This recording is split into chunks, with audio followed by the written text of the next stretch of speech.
I was always engaged in my children's education, but sat at the back of PTA meetings as opposed to being in the front and engaging in conversation. Thought I'd take it on and figured I'll try it, and was elected as part of the PTA. And the first time going into that space, being all excited and happy to participate, one of the parents who had been on the board previously said, "I don't know why you're excited. You're never going to get any parents to come out." And I thought, whoa, that's not exactly the welcoming I was expecting. And so it went from, 5 people at a PTA meeting or 15 people to 135 people at a PTA meeting. It went from 5 parents volunteering in the school as a learning leader to having 30 parents where you couldn't tell which were the parents and which were the educators. I knock up against the stereotypes of not just brown parents, but the white community who thinks that Black and brown parents and young people don't care about the education that they are receiving. And so many times I fall into spaces and you're so articulate. You know so much.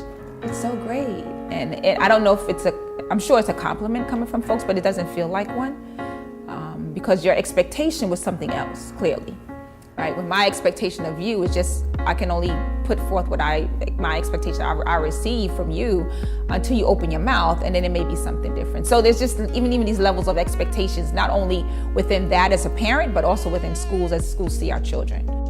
Having a child in school and having an educator tell you that a 75 is good, don't worry, your child's gonna be okay, even when your child doesn't think a 75 is okay. That's trauma. When I have to go up to school and have to explain and then feel the need, whether I needed to or not, to let this teacher know that I am married, that this child is not the only child, that I have 4 other children have gone to college. Almost like you have to pump yourself up to let people know that this is not my first rodeo at this. And we have high expectations, and to sit across the table from somebody who has low expectations is traumatic.